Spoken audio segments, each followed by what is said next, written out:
అధ్యక్ష మరి ఆయన ఎట్లా మాట్లాడుతున్నాడు మొత్తముగా గత ప్రభుత్వం ఏం అంటే కాంగ్రెస్ ప్రభుత్వం ఏం చేయలేదు అప్పుడు ఇప్పుడు మొత్తం మేమే చేసినామని చెప్తున్నారు. ఆ సోదరుడు మొన్ననే టీఆర్ఎస్లో పోయిండు, అప్పటిదాకా కాంగ్రెస్లోనే ఉన్నాడు. అంటే కాంగ్రెస్ ప్రభుత్వం యొక్క కార్యక్రమాలు నచ్చాయి కదా అధ్యక్ష. ఈరోజు ఈ రాజ్యాంగం ద్వారా ఎస్టీ స్టేటస్ ఇచ్చిందే ఎస్సీ ఎస్టీలకు కాంగ్రెస్ ప్రభుత్వం అధ్యక్ష. అదేవిధంగా సోదరుడికి కూడా రిజర్వేషన్ రావడానికి ఆ రోజు 1976లో ఇందిరమ్మ గారు మరి తీసుకొచ్చినటువంటి రిజర్వేషన్ తోటే ఈరోజు సోదరుడు ఈరోజు ఎమ్మెల్యేగా ఇక్కడ రావడం జరిగింది.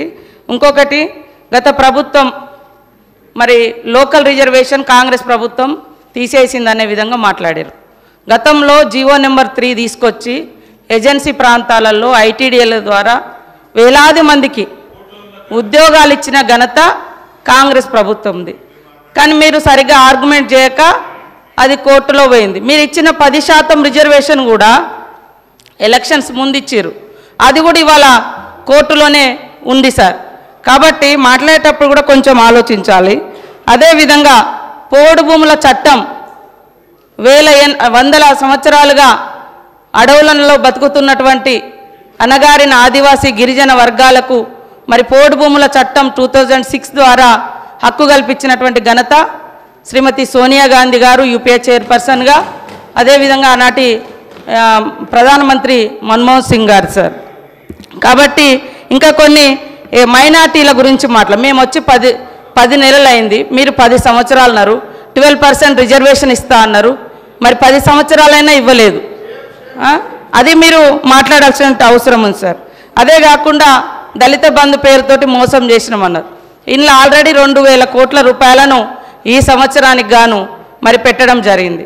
కాబట్టి మేము ప్రవేశపెట్టినటువంటి బడ్జెట్ను కూడా చూసుకొని మాట్లాడితే బాగుంటుంది. అంటే ఓకే అన్న, నేనేం అనడం లేదు, కానీ మేము పెట్టినాం కదా, పెట్టిన వాటిని కూడా మీరు పెట్టలేదు చేయలేదు అని కాకుండా మంచిని మంచి అనుండ్రి, చెడును చెడు అనుండ్రి, పాలకు పాలు నీళ్ళకు నీళ్ళు, అంతేగాని అన్నీ ఏం లేదు అంటే మరి అది కూడా కరెక్ట్ కాదు. కాబట్టి మా సోదరుడు కరెక్ట్గా ఆదిలాబాద్ జిల్లాలోనే గత 10 సంవత్సరాలలో మీరు ఎన్ని వేల మంది గిరిజన నిరుద్యోగ యువకులకు ఉద్యోగాలు ఇచ్చిరో చెప్పండి, ఎంతమందికి ఎస్సీ ఎస్టీలకు ఇల్లు ఇచ్చిరో చెప్పండి, ఎన్ని వేల మందికి నీటి వసతి కల్పించిరో వ్యవసాయానికి చెప్పండి. అదేవిధంగా మైనార్టీలకు సంబంధించి కూడా రిజర్వేషన్లు, ఉద్యోగాలు, ఇండ్లు ఏమిచ్చిరో చెప్పండి. మేము 10 నెలలు కూడా కాదు, 8 నెలల్లో ఇప్పుడు మా బడ్జెట్లో అన్నీ పెట్టడం జరిగింది. కాబట్టి ఇవన్నీ ఆలోచించి మాట్లాడాల్సిందిగా మా సోదరుని కోరుతా ఉన్నా అధ్యక్ష. అనిల్ జాదవ్ కంక్లూడ్ చేయండి. అధ్యక్ష, ఏదైతే మంత్రి గారికి ధన్యవాదాలు. ఇప్పుడు మాట్లాడినటువంటి మంత్రి గారి వాళ్ళు కాంగ్రెస్లో ఉన్నారు, నేను అంతకుముందు కాంగ్రెస్లో ఉన్నా, కానీ నేను ఎమ్మెల్యే కాక ముందు ఒక జడ్పీటీసీని. నేను జడ్పీటీసీ గెలిపించింది కూడా బీఆర్ఎస్ పార్టీ అని చెప్పేసి గుర్తుంచుకోవాలని చెప్పేసి ఈ సభ ద్వారా కోరుకుంటూ, ఇప్పుడు మాట్లాడినటువంటి మంత్రి గారి తల్లిదండ్రులకు కూడా ఆర్ఎఫ్ఆర్ పట్టాలు ఇచ్చింది కేసీఆర్ గారు అని చెప్పేసి గుర్తుంచుకోవాలని చెప్పేసి సభ ద్వారా తెలియజేస్తున్నాం. అదేవిధంగా నా తల్లిదండ్రులు అంటున్నారు, నా తల్లి తండ్రి 2006 అటవీ హక్కుల చట్టానికి అర్హులు. వాళ్ళు ఎక్కడ దానం తీసుకోవాలి. ఒక ఆదివాసీ బిడ్డలుగా పోడు కొట్టుకుంటే 10 ఎకరాల వరకు హక్కు సోనియమ్మ పెట్టినటువంటి చట్టం, దాని ప్రకారంగా వాళ్ళకు వచ్చింది. ఏది దానం రాలే. నా తండ్రి రెక్కలు ముక్కలు చేసుకొని అడవి కొట్టుకొని బతికే తండ్రి. ఈ రోజు కూడా మా నాన్న రోజు గుట్టకే పోతాడు సార్. నేను మంత్రినైనా ఎమ్మెల్యే అయినా రోజు అడవికి వెళ్ళి మా ఊర్లో పోయి ఎంక్వైరీ చేయండి. కాబట్టి ఏది ఉచితంగా రాలే, చట్ట ప్రకారం వచ్చినటువంటి హక్కు. కాబట్టి దానం ఇచ్చినాం అని మాట్లాడకండి, అది నా హక్కు. ఆదివాసీ బిడ్డగా కాంగ్రెస్ ప్రభుత్వం పెట్టినటువంటి హక్కు ప్రకారం నా తండ్రికి పోడు భూముల పట్టా హక్కు వచ్చింది. అది కూడా మీ ప్రభుత్వం వచ్చిన తర్వాత 10 ఏళ్ల తర్వాత ఎన్నికల ముందు మీరు తీసుకున్నారు. అప్పటిదాకా చాలామంది గిరిజనులకు పట్టాలు రాక ఇబ్బంది పడ్డ మాట వాస్తవము. కాబట్టి ఈరోజు కూడా మరి కాంగ్రెస్ ప్రభుత్వంలో మీరు రైతు బంధు తీసుకునేటోళ్ళు ఎమ్మెల్యేలు మంత్రులు ఉన్నారు, అదేవిధంగా ఇంకా రకరకాల స్కీమ్స్ తీసుకుంటూ ఉన్నారు. అంటే ఒక ఆదివాసిని అయినందుకేనా సార్ పదే పదే పదే పదే ఈ ఎమ్మెల్యే తల్లిదండ్రులకు ఇచ్చినాము, ఎమ్మెల్యే తల్లిదండ్రులకు ఇచ్చినామని చెప్తారు? అది నా హక్కు. నేను ఎమ్మెల్యే కాకముందు నుంచి కూడా నా తండ్రి నా తల్లి అడవిని ఆధారంగా చేసుకొని బతికే కుటుంబాలు మావి.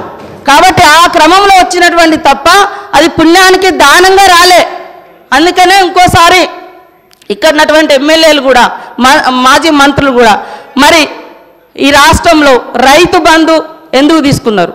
అది ప్రజలది. ఇంకా ఇది నా తండ్రి గుట్టను చెట్టును పుట్టను రెక్కలు ముక్కలు చేసుకొని కొట్టుకున్నాయి సార్. ఇది అడవి కొట్టుకున్నారు. అది ఆదివాసీ బిడ్డలుగా మాకు వచ్చినటువంటి సాంప్రదాయపు హక్కు సార్ అది. అనిల్ జాదవ్ గారు కన్క్లూడ్ అధ్యక్ష నేనేం దీన్ని తప్పు పట్టలే అధ్యక్ష. ఏదంటే అధ్యక్ష, గతంలో కేసీఆర్ గారు చిన్నవారైనా పెద్దవారైనా సమాన న్యాయం అని చెప్పి చేశారని చెప్పిన అధ్యక్ష. అప్పుడు ఉన్నటువంటి పత్రికలలో మంత్రి గారి తల్లిదండ్రులు కూడా ఇచ్చిందని చెప్పి ఒక పత్రికలో వచ్చిన వార్తనే నేను చెప్పిన తప్ప సారీ అమ్మ, నేను మీదకు ఏదో తప్పు పట్టట్లేదు. ఏదో అది మన జన్మ హక్కు, ప్రతి ఒక్క గిరిజనులకు హక్కు. ఏదైతే పట్టాలు పొందాలని చెప్పేసి మన హక్కు, అది నేను మీకు ఇచ్చిన నేను అంటలేను. కాకపోతే ప్రతి ఒక్కడి యొక్క హక్కు కేసీఆర్ గారు ఆ రోజు కల్పించారని చెప్పేసి చెప్పానే తప్ప మిమ్మల్ని నేను తప్పు పట్టట్లేదని చెప్పేసి సమాధానంగా తెలియజేసుకుంటూ, అదేవిధంగా చాలా గ్రామాలలో మొన్ననే ముఖ్యమంత్రి గారు చెప్పారు